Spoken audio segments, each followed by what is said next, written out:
speak to me? Yep. Hello? All right. So, um, what we've been talking about is um, in business documents and other places that people will say one thing when they might possibly mean something else. And that this is something that uh, is characteristic of both the Buddha and Sherlock Holmes. And I'll put that into the context of uh, what the Sherlock Holmes said was when you eliminate the impossible, then all you're left with is the possible, ever how unlikely it may seem. Now, that's a quote. All right. The quote from the Buddha is that he knows the difference between what is possible and what is not possible. And this is a major, major wake up call for every Dhamma dude. Mm-hmm. And that it's not only needed and useful in looking at our own life and our own beliefs and whatever like that, but this is one of the ways that you become expert at telling whether somebody's lying to you or not. In other words, when somebody's asked something impossible, like they can't find a page that's clearly in a PFD file, that's in the area of impossible. So what you have to do then is recognizing that the source of this email is based upon something different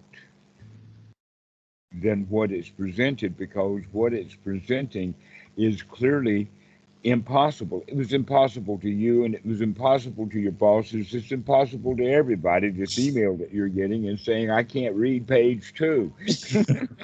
Yeah. All right. So if I can't read page 2 when in fact I'm a businessman, then that indicates that something else is going on. Back to what's possible and impossible. Back to Sherlock Holmes. Okay, there's got to be something else going on here. Mm-hmm. All right, so this is the first thing that you can look at. And then the next thing that you look at is that all transactions have a swinging door. The door swings both ways. What this means is that not only can there be a push from this side, but there can be a pull from the other side, and vice versa. And so what this means is that he's complaining to you about something that's impossible may in fact indicate that there's something going on with him that is possible. This is why we want to be able to open our eyes in all of these kind of transactions so that we can begin to see from that perspective of the Buddha, which, by the way, this is in the Sutta number 12, the great lion's lore. And this is the first item on the list of the skills that the Buddha claims for himself. So this is quite remarkable. This is almost the foundation of your entire practice, is to start figuring out what's possible and what's not possible. Uh, I think I started doing something with that. okay. But yeah. Um, I have been doing that without really knowing it, developing diagnostic skills to get computer hardware going in the sense of packing it all in so that, like, well, yeah, we've got one network card, but we've still got PCI ports, so let's put 2 or 3 network cards in here and get this thing going. Or maybe we can use those PCI slots for USB. And then we got 2 out of the 3 USB working. Why isn't that working? Okay, and so we start pulling things around to try all of the possibilities so that we can isolate exactly what the problem is. Okay, so this is diagnostic, but the whole point is to try all of the possibilities. This is one reason why diagnostic places um, will have a lot of extra parts. This is exactly how people repair automobiles.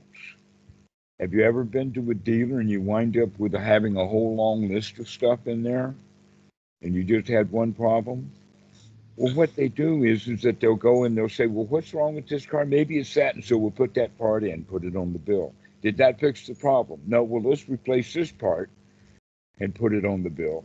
And then is the problem fixed? No, and so they keep replacing parts until the problem is fixed. So generally, you only had to buy the last item on the list because they tried everything else, but they just left it in place and charged you money for it because why not? So this is the way that we begin to look at it. When you begin to see that something's not quite right with communications that we have with other people, that means that we need to do deeper investigation. Don't take things on their surface. Um, you've probably heard of the word skeptical or skepticism and that kind of thing. Skepticism has a unique problem here, and that is that people will not accept something and are skeptical of it, but then they don't go check it out, and they just remain skeptical. They just remain in doubt, and they don't know. But what we're doing here in this lion's roar is bringing you up to the level of a lion, means that you've got to stalk your territory. You've got to look at what's going on. And don't take things at face value from anyone.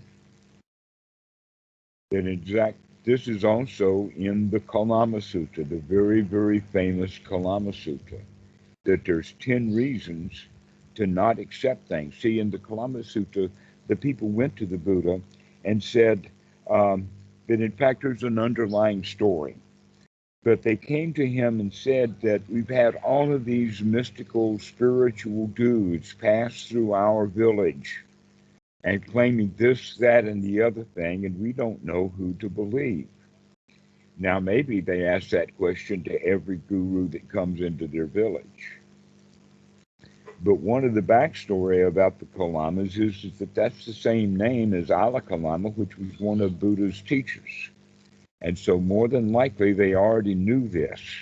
They're the Kalama people. They got one of their boys who's been high enough in all of this stuff that the Buddha's teacher.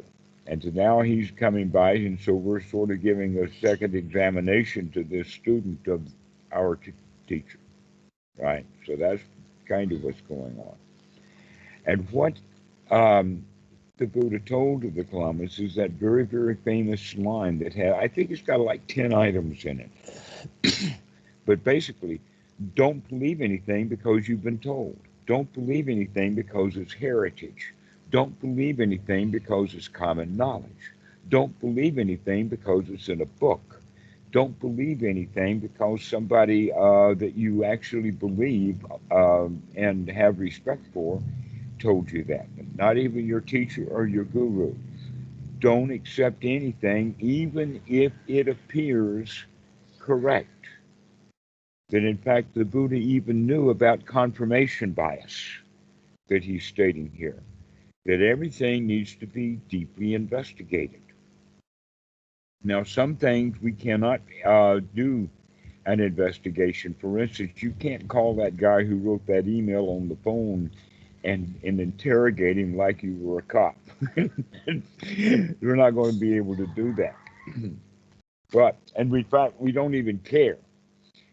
But what we do know is that we don't want to keep our eyes open for new possibilities that are hidden by that document to surface. Be on the lookout for this guy to drag his feet in other ways.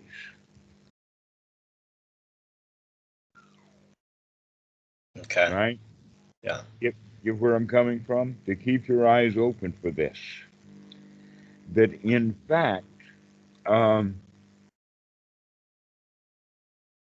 we can actually turn this around, because we can look at this guy and see that, oh, he is us.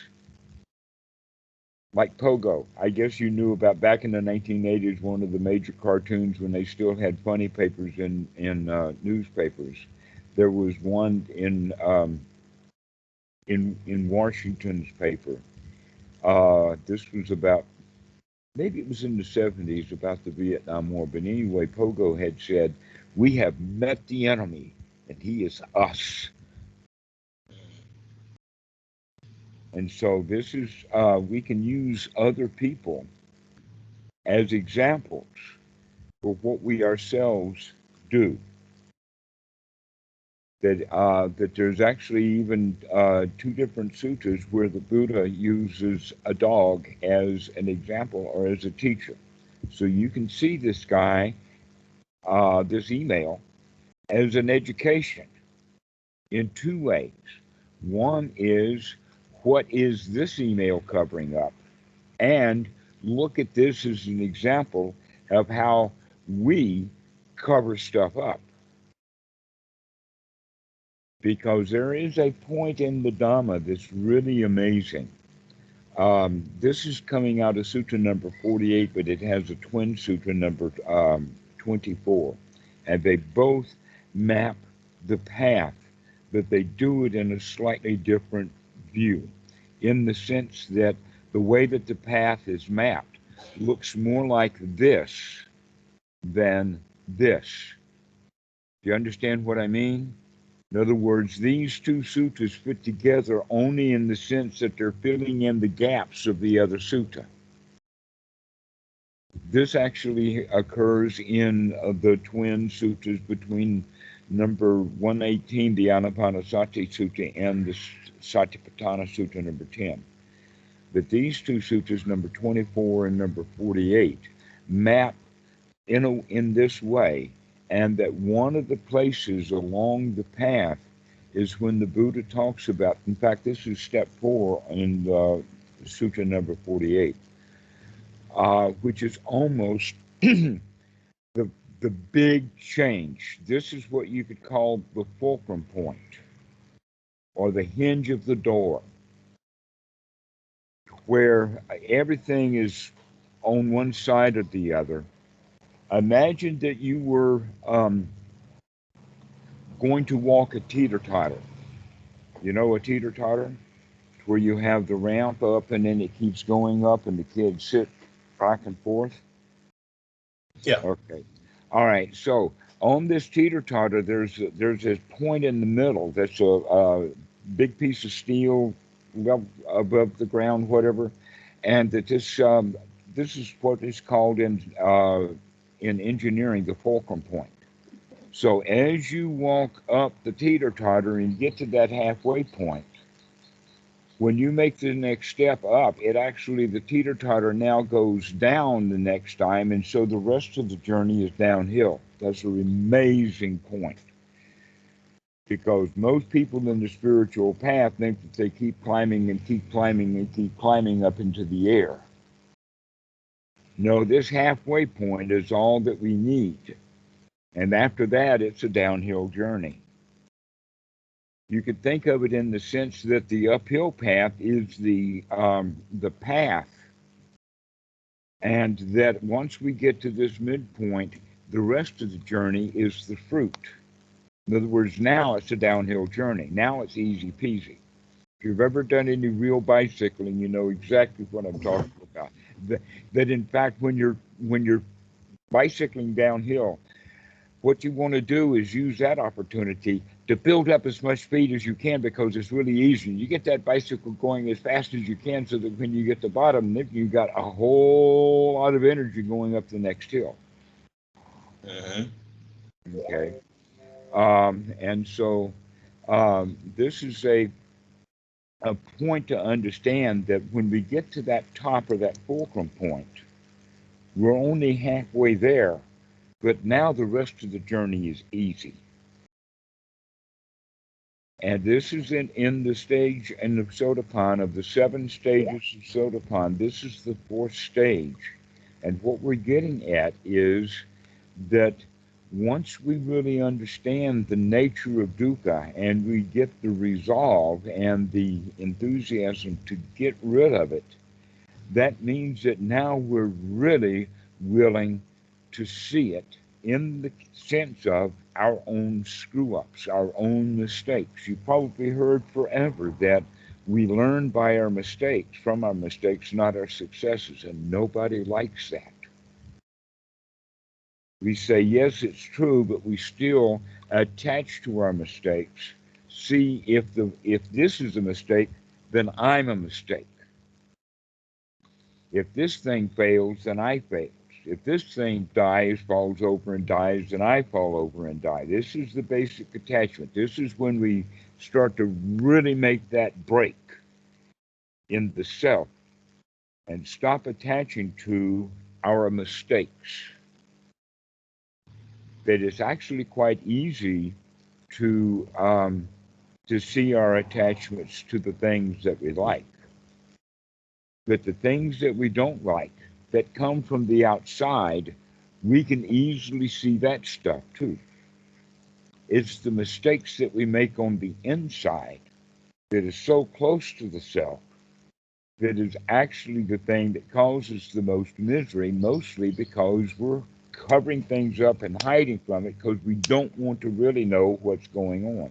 Just like that email, it may come out, and I'm not making any predictions, but just as a possibility that a couple of weeks from now, this guy's going to send an email saying the deal's off.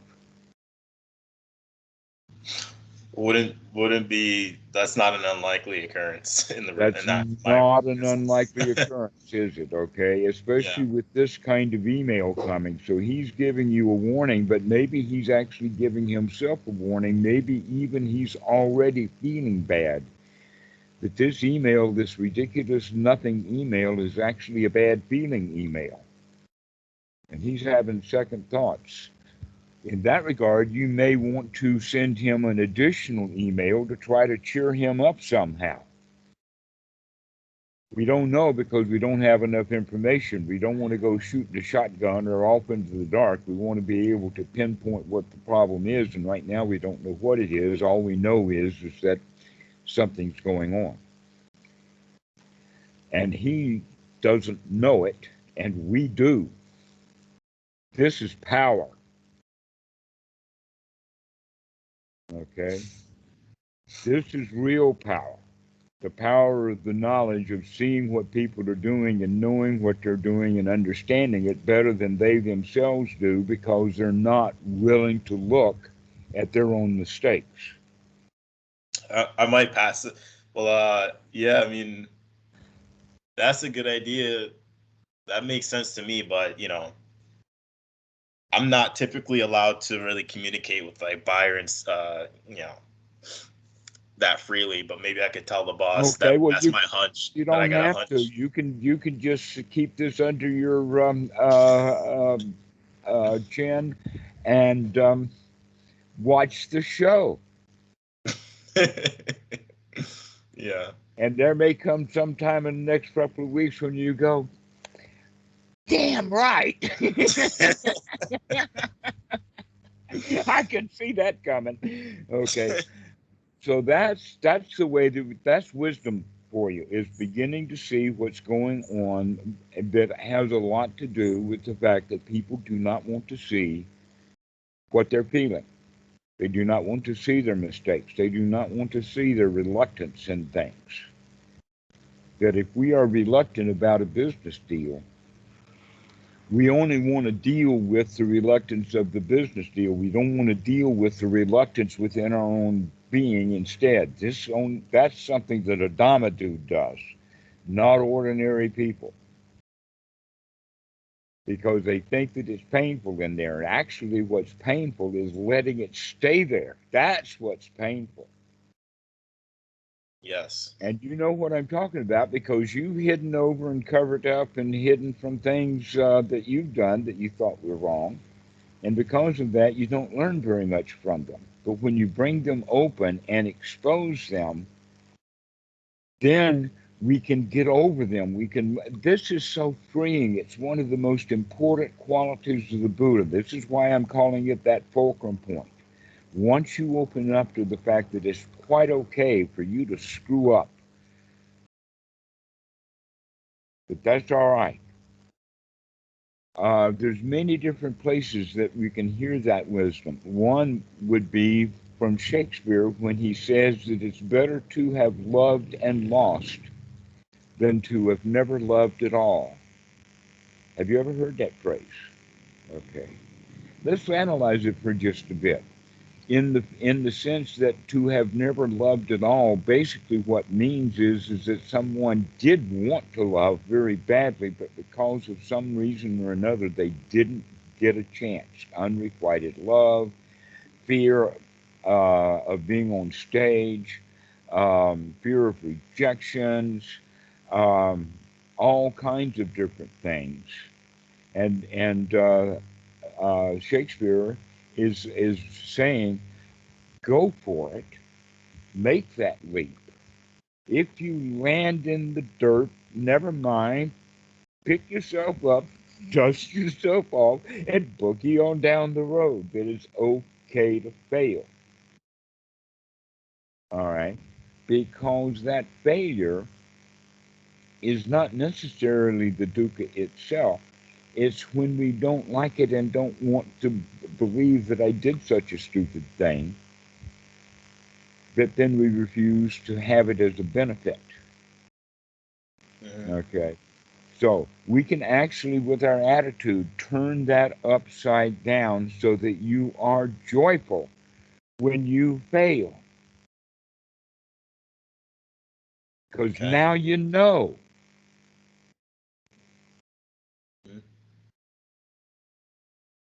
An example of that would be, don't put a hard drive on the floor when you've got a baby puppy on the floor. That's not a good idea. Why? Because that puppy's going to knock that hard drive over, and it might die because it was running when the puppy knocked it over. Those heads hit that plate, and that's dead meat. Okay, so, but you don't know that until you have a puppy knock a hard drive over and lose it. But I am not the hard drive. I can lose a hard drive, but I'm not going to lose the puppy because I lost a hard drive. And some people will be angry at the puppy when it was themselves that left the hard drive in the place where the puppy could knock it over. Mm-hmm. Or you learn to use some cloud storage. The kind of storage that I need is too big for the cloud. Really? Right. I can buy hard drives and put them in storage for 10 years. And if you have it on cloud, you have to pay it every month. Yeah. So it's something much you were saying cheaper. about. No, I know how to back up. Believe me, I know how to back up. So the hard drive was fine after the dog attacked it? Pardon? So the hard drive was fine after the dog attacked it? No, it was dead. It was dead?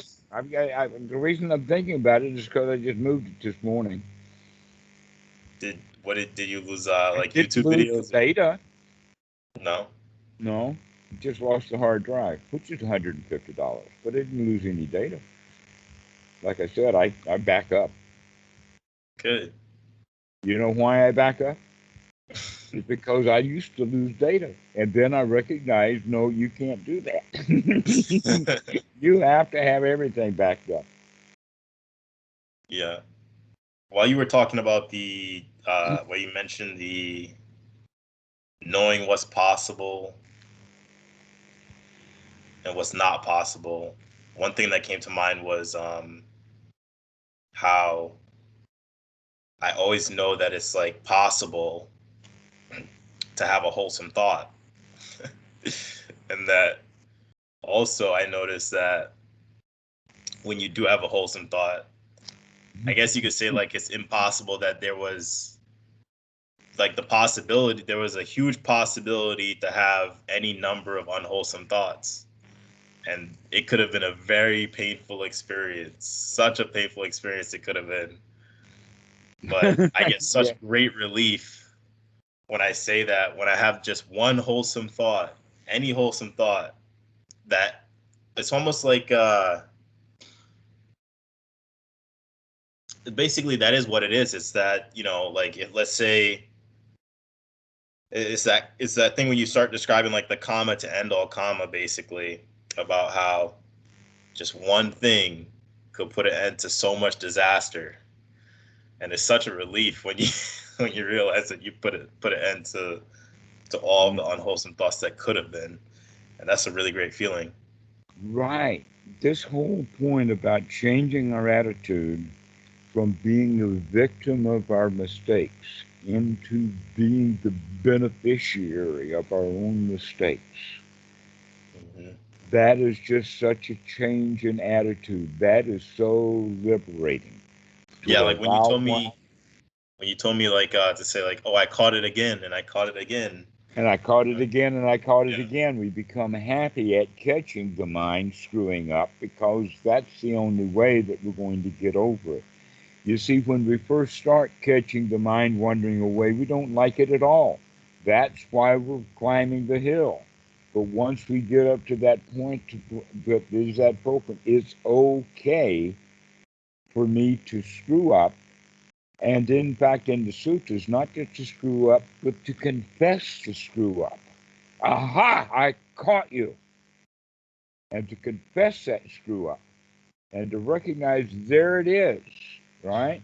Yeah. Only then can we make retributions for it. And that's also in the sutta. And the making of the retributions for it is to throw that thought out and replace it with a wholesome thought. So it's Yeah, in a different because context, but moment by moment, thought by thought, we go through this process of recognizing that's the wake up. And that's in fact the the most obscure part of Sati is we call it wake up and wake up and wake up all the time and talk about sleep and getting out of bed and many things like that as an example to remember. But basically, Sati and investigation. Sati is really the strong part, is when we wake up to the fact that we screwed up. hmm exactly. To wake up to this is a screw up. And guess what? The captain cannot change the course of his ship until he's really to admit to his crew that they're on the wrong course. That was one thing too that that analogy was really helpful for me when I started to turn things around. That one, and then the other analogy that you use about the bending the branch, Mm-hmm. because yeah, I was like kind of in this situation that I put myself in, basically, like over the weekend, where it's just like I was watching all these, or I was playing this game like a lot, like on my phone, for like no reason. I was playing this game, and not really thinking about many wholesome things, just kind of working myself, getting tense, getting uptight for like a full weekend straight.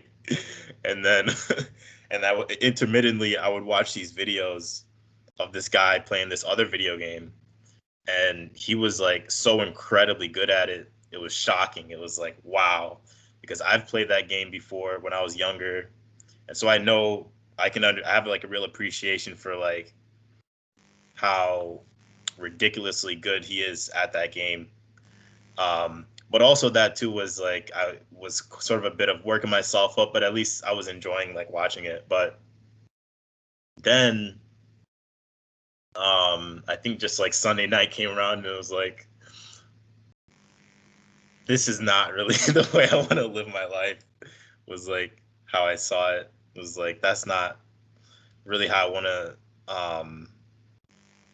And there was a lot of Duke in that, in seeing how I had like kind of worked myself up and been tense and kind of got myself into this loop. And then Oh, and there was some jealousy also with this guy. You could watch him play the game and you could say, I can't play that game like that.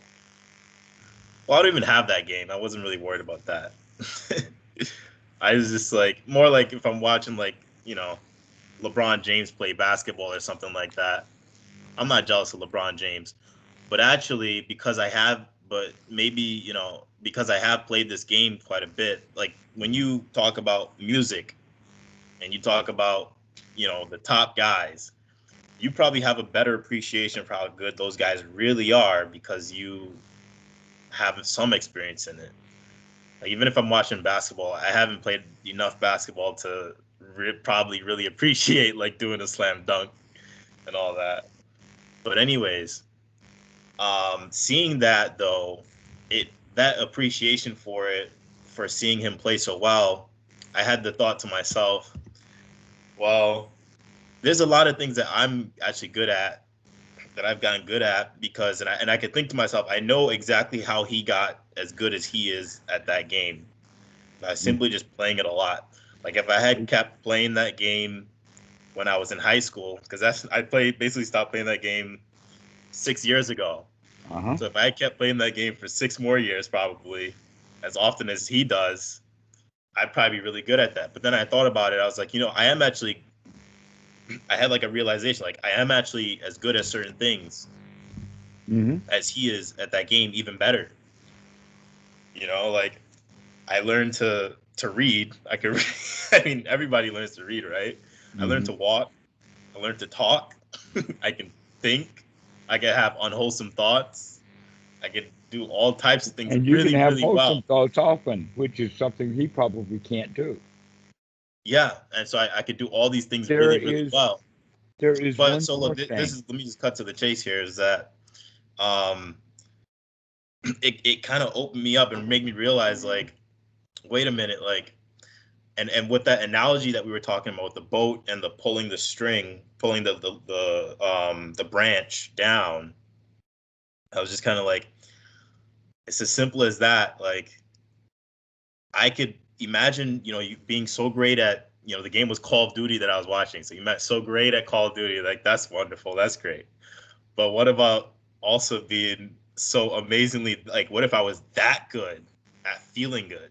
You know, that good. I mean, I could play even greater games and get really good at that game. I mean, that's a way better thing to get really good at. And it's possible because look at how good I've gotten at all these other things. Look at how good he's gotten at that game. I know exactly how to get good at that game. And we talked about how to get good at playing piano. And so I know exactly how to get good at this stuff. And so Exactly. after that Okay. day, I had, it was a bit of a, I guess, a strong determination wake up. But it was also, there's strong determination, I think, in terms of like, a certain attitude you could have about it. But this attitude was more like, the juice is much better in this direction anyways, and the other direction is so painful anyways, that there's not really the choice becomes really, what was the thing you said about earlier? Give me a break or whatever it was. That one, basically. And so I Okay. kind of made a bit of a strong determination, but the determination was easily made at that point in time. Isn't that And the build-up, though? After we start getting on the path, there will come a point in time when we say, and it is almost an attitudinal change that has to do with it's better to see the dukkha and get rid of it than it is to hide from it and keep it. yeah, That's the change. That's the big change, is when we no longer hide from the dukkha, but in fact we're willing to look at it and learn from it and see it as of great value. And so there's something else that's in there that I want to share with you that is actually worthwhile looking at it from various aspects. And that is that the games that we have on the cell phone or on the video actually has a quality to it. It's two qualities. One is that you have to know your way around. That's the Sankara. You have to know your way around. Sometimes you have to die a dozen times in some games before you even learn the territory. You Hmm. have to keep playing it until you begin to see the territory and learn your way around. So that's the one thing. But then the real skill that's coming in that needs to be applied to every game that you play is the skills. But every game that you play is going to have a different territory, whether it's a video game or whether it's like Sudoku or whatever like that, that you're going to have to learn your way around the game. And then there's the new skill. And that new skill is how fast can you make connections? And that's where the speed comes in. How fast are you going to make your mind? This is the skill. And not only that, but when you're playing this game, that's also the kind of question that you want to ask, which is exactly the same kind of question that we're asking when we're in jhana doing our practice. And that is, how is my skill? How fast am I? Did I play it this time faster than I did last time? For Sudoku, like, what's the high score, or what's the fastest game, or playing a lot of Sudoku? Am I in a particular range? And another way of looking at it is the games are rated beginner and middle and expert and absolutely extreme or something like that. All right. And I always just play the extreme games. And the reason that I'm talking about this is because there has to do with the quality that sometimes you have to make judgment calls so that you can back up that game and replay it in case you've made a mistake. And so planning on mistakes in advance is one of the things that I'm talking about.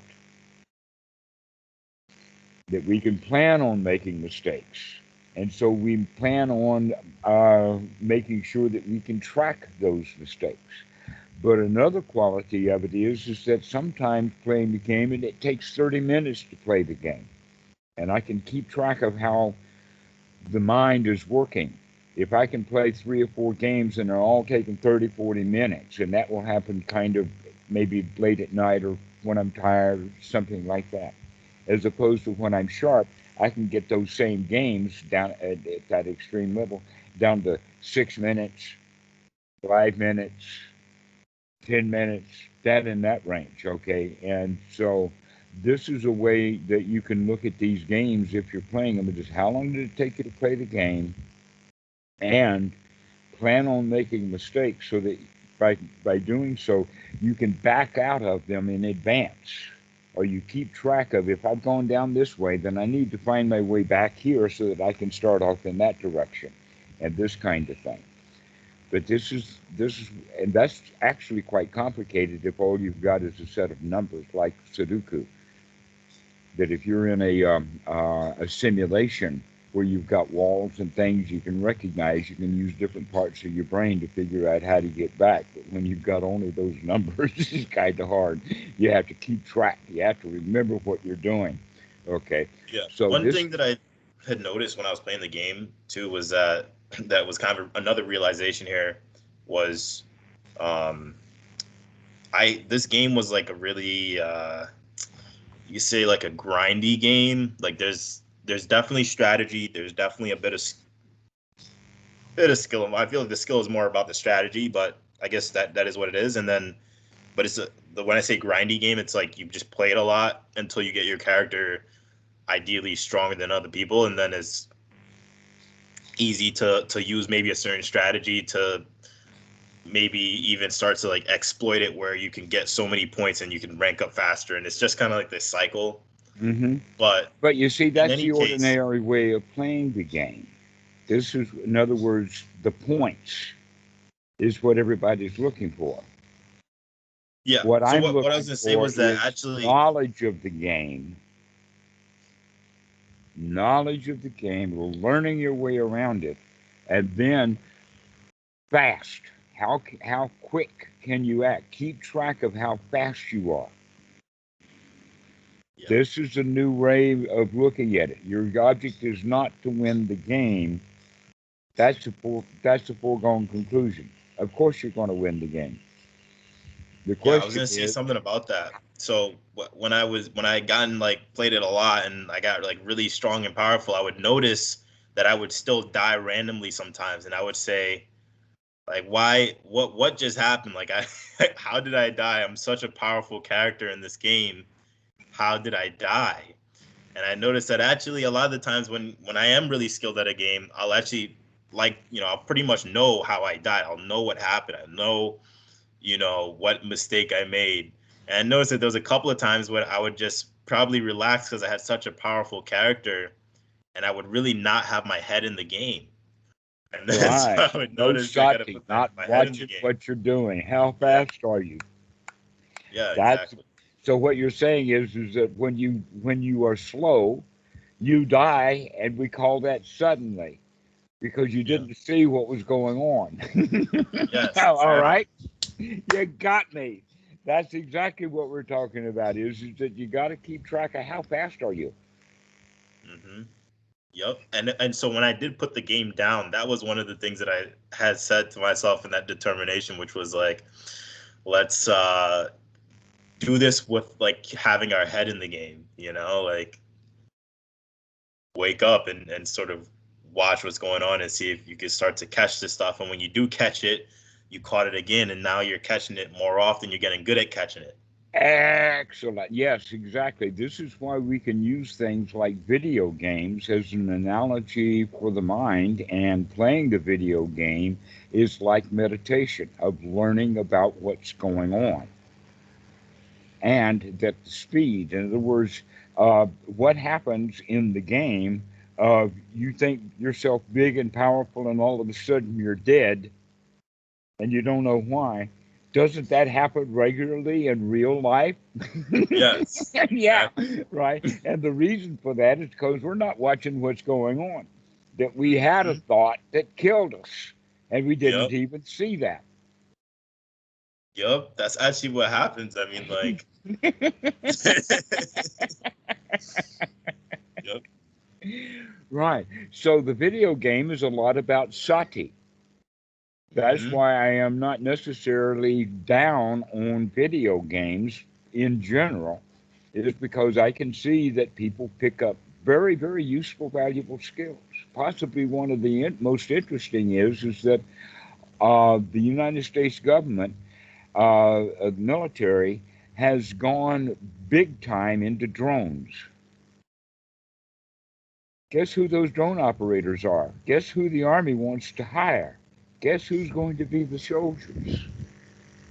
It's the Gamers. guys who were soldiers when they were 14 playing those video games. Because the guys who are good at the video games are keeping track and they're looking at what's going on. And so those kind of guys make very, very good air traffic controllers and drone operators and that kind of stuff. Because you got to watch what you're doing. You got to keep alert. And that's the skill to be developed. And it gets developed in many, many different ways. And it sometimes, an example of that is with music. And I'll give you an example simply because I know it, and that's the third movement of Beethoven's Moonlight Sonata. Now, the first two movements is dum dum dum dum dum dum dum dum dum dum dum, and then the second movement um, is also slow. But that third movement is just all over the place. And that there's two ways of tracking it. One is with the sheet music itself, and that the other is that they've got visualizations where they've got a keyboard at the bottom, and how long the key is pressed on the keyboard becomes a line that goes up, so that you can see the little dots up and down on I think I've the seen the thing. exact video you're referencing right now. If that's what you're talking about, I don't know. Okay, Is it so a video that you're yes, talking about? this is definitely a YouTube video. Now, what I'm talking about is that this is a piece of music that I played when I was in high school. It was one of those pieces that was always beyond me. I never quite got it. I would not ever play that particular movement in public because I didn't have it down, right? But the point is that now, even without those muscles developed anymore, I can still sit and watch and listen and be into that music down to every note as fast as they are. That I'm listening in every note and remembering the fingering and all of that kind of stuff exactly. So you can actually crawl inside a piece of music just like you crawl inside of a video game. Another one is also watching the piano player. That's generally hard to do because they do various cameras because people don't have very good attention spans. And so when you have a classical piece of music like a violin concerto or a piano concerto, you're only going to get to watch the keyboard about 10% of the time. And the rest of the time, you're going to be watching some dude while waving a stick, and you're watching other instruments from here and there, and those that have little solos and whatnot. And so that kind of thing, you can't keep track of what's actually happening on the keyboard all the time. But that's what a pianist who is following a piece of music that they played before wants to do. They don't want to see all of that orchestra all over the place. They want to see that keyboard. Mm-hmm. Okay. And the same thing with the violinist. If the violinist is doing a concerto, and the violin players or those who play violins, they want to watch that left hand. They want to see what that guy is doing. They want to hear every note and watch every finger position there. The same thing is good with classical guitar and whatnot. But when it's a big symphony like that, you don't get to watch the violinist all the time. You have to watch the orchestra too, depending upon what the camera is doing. This is one of the reasons why a live show, when you can actually be there with that musician, it's so valuable. We have lost that. We don't even know what we've lost by seeing things on video because what we do see is so controlled by the editor of the video. Rather than being able to pay attention what you want to pay attention that's happening in that concert hall. And so that's one of the things that is going on with that. And that's one of the reasons why there are so many different videos of the same thing over and over again. An example of that would be the violin concertos like Beethoven or Tchaikovsky's will have 5 or 6 or 8 or 10 various musicians playing it. And the thing that I like is when we can find a video that has years ago someone who was very good and very famous to the point that they were making videos of him, and then now see one that he's made in the past 5 years, so that you can see over a 25-year span he's playing the same piece of music. How has it changed? Because generally what happens is that the musician is even more relaxed 25 years later playing that piece of music. That when he is a young man, he is still performing it and he's really into that piece of music to make sure it's absolutely perfect. 25 years later, he's playing that same piece of music, absolutely enjoying the hell out of it because he knows that it's going to be perfect. The perfection he's got down, he did that 25 years ago. Now he's just in for the play of it, for the joy, because he knows he's going to win. He knows he's going to play it perfectly. This is what we're talking about, is that attitude. The attitude, of course we're going to win this game. That's not the point. The point is to keep track of how fast we are.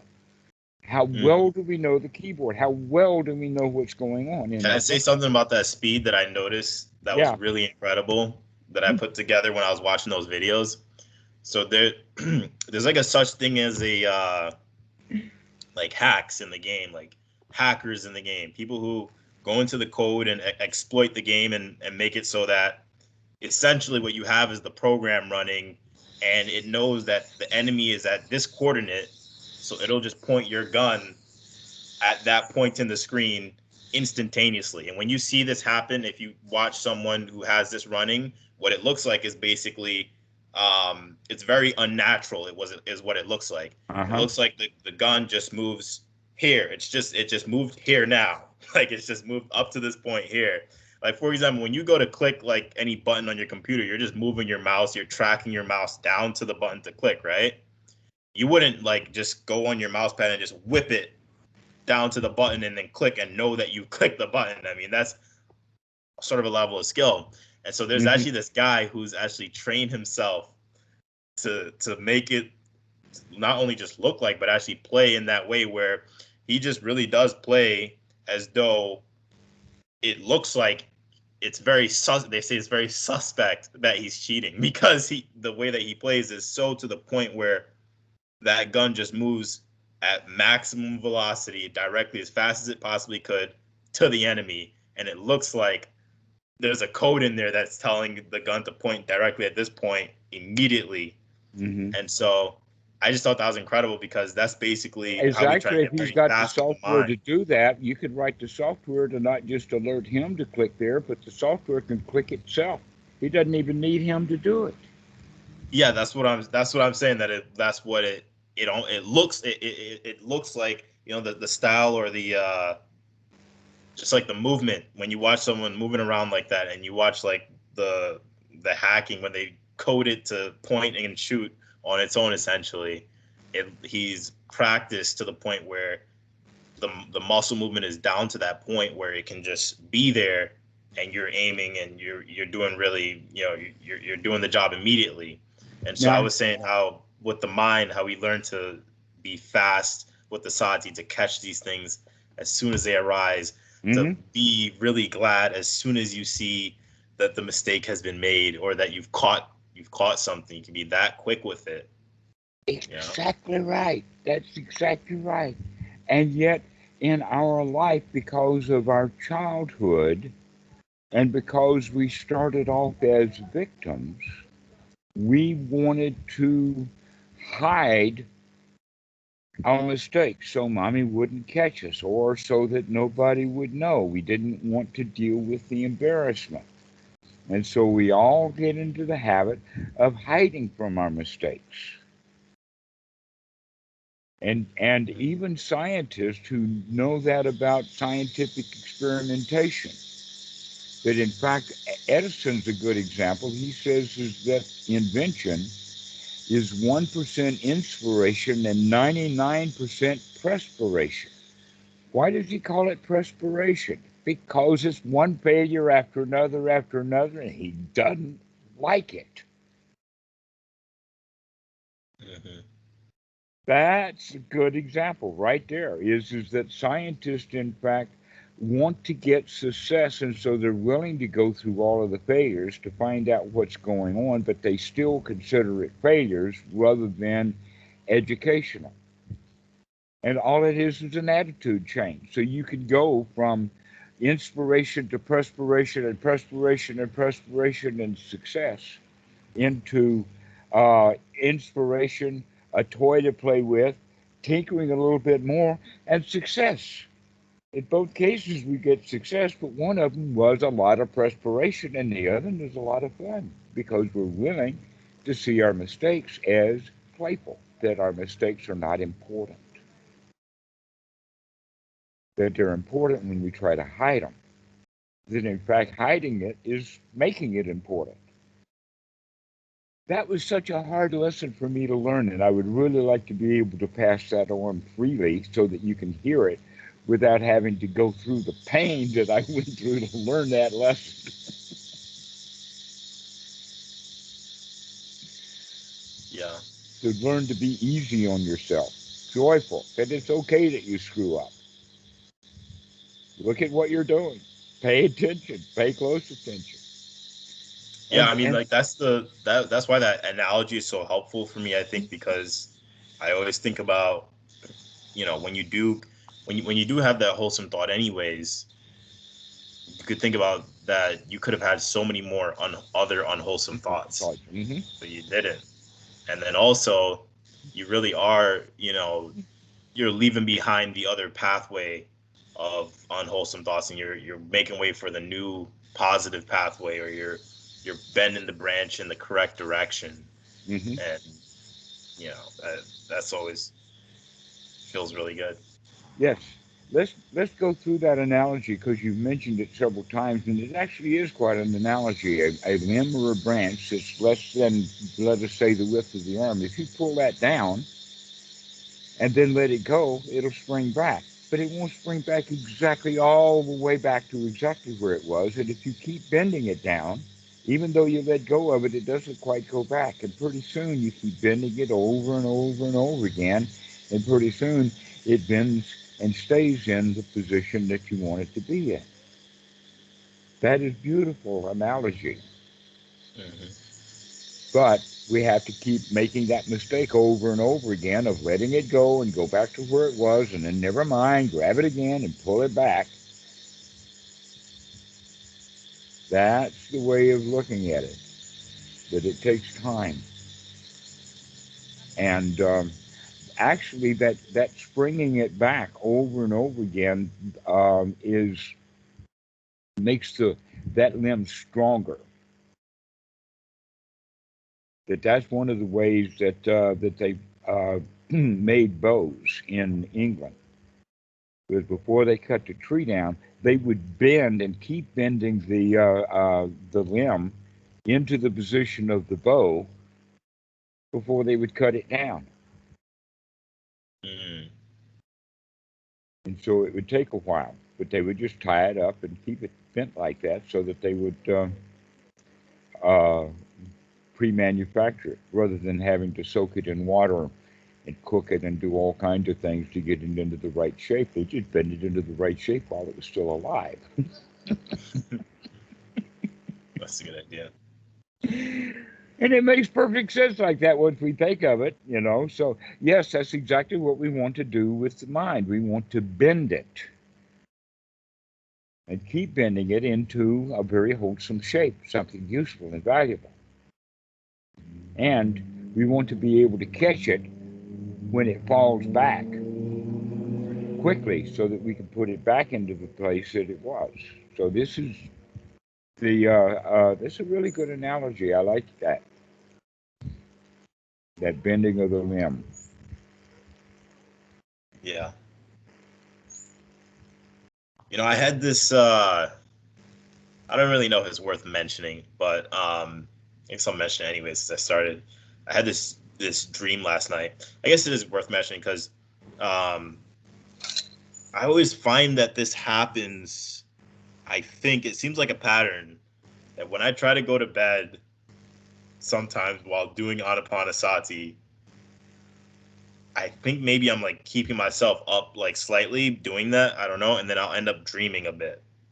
Okay. And Well, so I actually, had what you this, can yeah. say, you're making a connection that may not be fitting. That because you're doing anapanasati, you keep yourself up a little bit, and I understand that. But then you can say, and I'm also more aware of the dreaming, and now I buy that. It doesn't cause more dreaming, but it does allow you to see the dreaming. Mm. Okay. Yeah, because I think that that's really what's going on. Because I noticed that when I do like really go Anapanasati into bed, I'll remember or I'll see the dream, Yeah, and because like you're not last quite night's so dream asleep. was not a dream I want to see. Have you also begun to see that sometimes it's hard to tell whether I was awake having a thought or whether I was actually asleep dreaming? That the boundary between dreams and thoughts is just a continuum. It's just a continuum. It's not.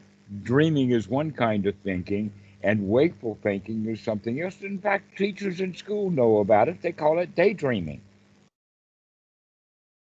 When the kid's not paying attention. Okay, well, night dreaming is when you're just simply not paying attention. Now that you're beginning to pay attention, you're beginning to see the thoughts that you have, but you're still calling them dreams.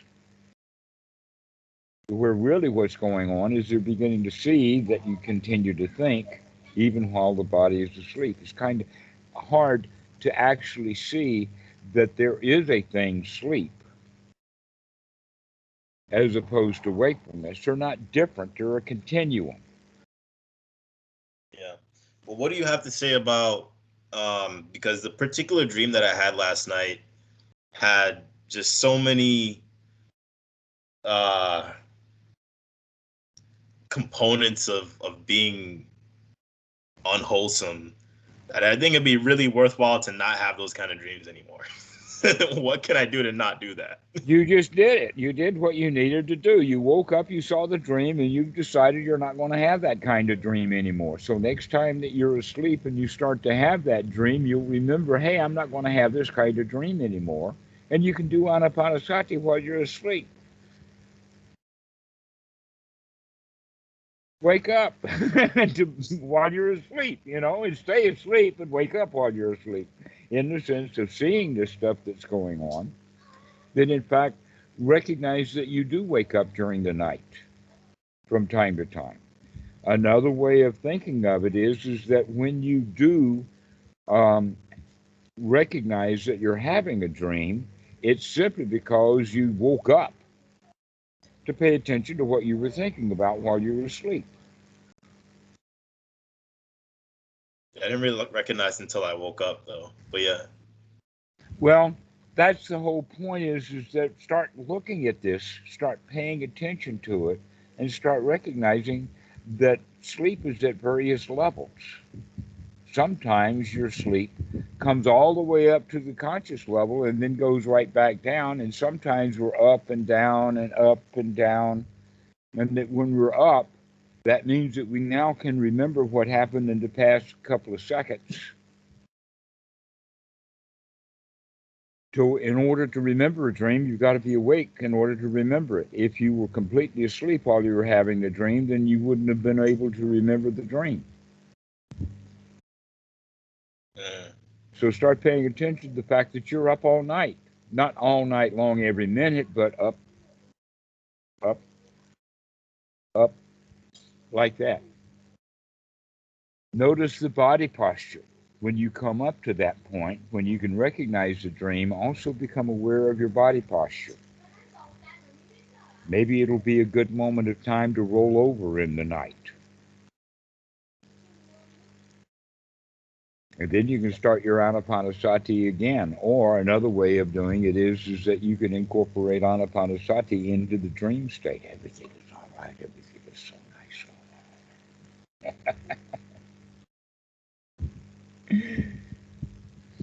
Okay. And so that's what it's become. All right. So now that you're becoming, that's very interesting that you're saying, and the way that you said it is many people will say, oh no, anapanasati right before you go to sleep. That's a terrible thing to do because now I'm dreaming all night. That's the way you said it. That's not exactly what's going on here. Yeah. It's, oh no, when you're actually practicing well and going to sleep, when you've got that intention of mindfulness, the intention of waking up. Now here's something else that would be kind of advanced. And advanced in the sense that in the beginning, most of us are sleep deprived. We're up too much, too busy, too active, and that we're not completely rested when we do get sleep. What we're going to do is by relaxing and relaxing and relaxing and relaxing more in our lives, we wind up recognizing that sleep is not all of that important. That the Buddha actually teaches, though the sutras are obscure and the monks don't talk to lay people about it, but the monks certainly practice it, and that is the practice of wakefulness. That you don't have to do so much sleeping, or that you can sleep while you're sitting, but it's not going to be long sleep. That you can catnap your way through life. This is actually a skill that can be developed. Dogs do this. These dogs are real layabouts all day long, and they're layabouts all night long until they hear something, and as soon as they hear something, they're off. All right? Humans used to have to be that way. Things went bump in the night back in the jungle days. There were actually bears and tigers and whatnot in the woods of Washington. They're not there so much anymore. Why? Because humans are afraid of them. Why? Because what's really going on is that in the old days, people didn't sleep all night. In northern climates, you had to get up, somebody had to get up and rekindle the fire, or everybody's going to freeze to death by 6 a.m. And so keeping a fire going, keeping a vigil, standing guard, every cowboy movie has that, in the sense that 5 or 6 guys are out on the range, someone has to stay up all night. In the Navy, we have watches all night long, and even though you have the 3 watches of the night, you still have to do all of your duty. You have your general duties, which is working all day, but then we're going to guard that ship all night. And there's going to be certain people that have to go on watch, and they don't get to sleep back. So, along comes modern medicine and says you need 8 hours of sleep. Well, you need 8 hours of sleep so you can work the way that they want you to work. When you've got nothing to do and you're not working, you don't need to sleep so much. Yeah, but I'm working plenty, so. I know you're working plenty. So we're talking about something new. That's why the lay people aren't taught this very much. This is something that the monks do, practicing wakefulness. That you will, in fact, in any, let us call it a dormitory or big building, that monks stay in, you will hear things go bumping in the night all night long because maybe half or 2/3 of the monks are up at this particular hour of the morning because they're not asleep. Don't need to sleep. Already rested, thank you very much. Don't need much sleep. Yeah, that was my experience, I think, when I was on my retreat. You're noticing when you got nothing to do and no place to go, you're relaxed all the time, you don't need so much sleep. The sleep is actually to repair the damage that was done in the day, and if you're not doing any damage, you don't need much repair. Yeah. And so you become a much lighter sleeper. I've noticed that also, of how is my sleep. That's something to look at in the sense of how alert I am. But in fact, that's one of the things that I appreciate about Tam, is that she's a very, very light sleeper. That I can come into the bedroom at 2 or 3 in the morning or whatnot like that, and she'll wake up. It's almost like she's attuned to me. And I can appreciate that because I'm kind of attuned to her. I think I've mentioned that before, that when she's away, that she doesn't even have to get close to the property. I don't even have to see the truck or the motorbike coming around the corner before I know that she's there. That one of the things, and I know back to the quick, I've got some pretty good guard dogs here. They're doing a really, really good job. My job is to be even faster than they are. My job is to bark before they bark.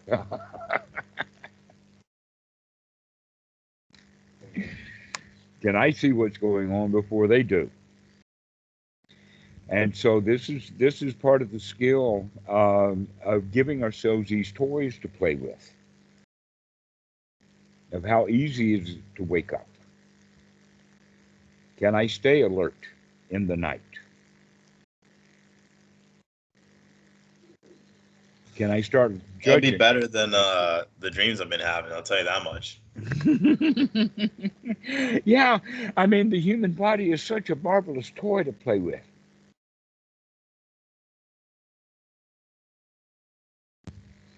The human mind is such a marvelous toy. I'm glad I've got one. You should get one too. I mean, it's a toy. I mean, you've got one, but you've been working on it since now it's time to play with it. To test it, to see how is it doing. How fast is this thing? And so you can test it in many ways. You can test it with music, or you can test it with basketball in the sense of just watching that guy, but notice and play the thing several times to notice every muscle movement that he's doing. Notice what the calves of his legs are doing as he's coming off the ground. Notice what his thighs are doing while he's in the air. Notice the stretching that he's doing as he's about to slam dunk that ball into the basket that he's also going to grab a hold of at the same time. Notice all of those things. See very carefully what he's doing, because you've got a body too. You can begin to get those muscles. This is what I'm talking about, going back to those piano pieces. Watching that sheet music and listening to that sound and knowing what keys there are to be played and doing it as if I've got a keyboard right in front of me. You can do that also with that basketball. You don't need to have the basketball in your hand to train as a basketball player. You just watch what they're doing in great detail. It's all about paying attention. That's also about watching other people play video games. It's not a useful thing to do because you don't have your hand on the mouse. You're not doing the clicking. Maybe you're amazed at how fast he can get things done, but we lose our attention span very quickly, and then we get surprised and we say, wow, look at what he's doing there. No, you could do that too. All you have to do is pay attention to what you're doing. Yeah. You're the king of this hill. You're the lion here. Yeah, I've been watching my own mind now instead of watching other people play video games. But well, we'll probably. I gotta wrap this one up because I gotta go to bed. Tired, but I know, but this has been a delightful conversation. I'm glad that we could talk about this kind of stuff. This is getting pretty deep, I know. This is something while you're working, I wouldn't expect you to be able to practice. But eventually you'll get time alone where you can practice wakefulness. You can practice not going to sleep, waking up easily. yeah, definitely around Christmas time will probably be the time. That's when everybody, the business world, kind of shuts down. So Mm-hmm. that's that'll be a good time. All For right, that. well, let's do a kind of a recap. The first thing that we were talking about was the fact that people hide their bad feelings and will make statements that are obviously ridiculous, like the email that we're talking about. And so we can say, wait a minute, something else is going on here. But then we can recognize that we do that too. That sometimes we're not being straight with ourselves. Sometimes we're not straight with other people because we're trying to hide our mistakes, where in fact our mistakes are our best teachers. And that we should be very happy to see every mistake that we make, because if we can see those mistakes, we can plan on them so that we can back our way out of them easily. That's part of the skill development, is to go ahead Hopefully, I and can apply that to the dreams too. yes, you can Back apply out of that. them. Yeah, the back right out of them. Exactly so. So this is all about building that attitude that we're not going to be victims anymore, even victims to our own bad behavior, even the victims to our own mistakes, or how tragic some people might think they are. That this is actually skill development. And be happy that you're making mistakes. Be happy you can still make mistakes. There'll become a time when you can't make any more mistakes. So enjoy the mistakes you've got.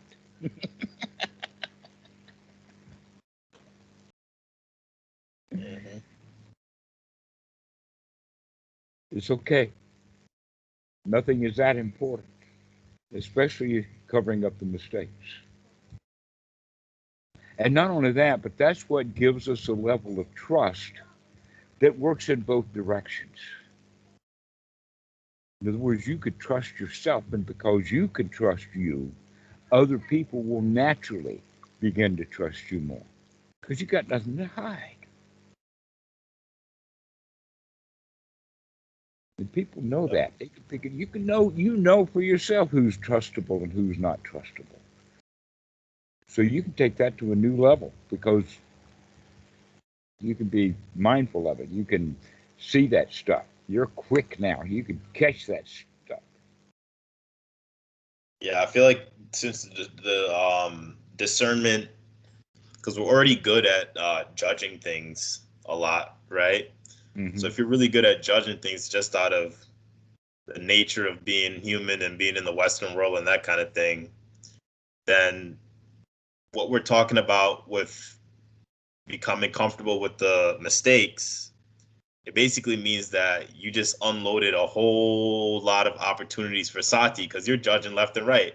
So in other words, you could call this a mistake and that a mistake. And that just means that's another moment of Sati. That's another moment of Sati. You know, so many moments of Sati just open up. Mm-hmm. In a really weird, ridiculous way, you could say that's like the breathing. Every in-breath is a mistake. I've got to let it out.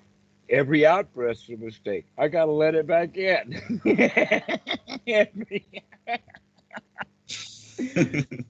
And that mistake keeps us alive, in and out and in and out. Pay attention to what's going on here.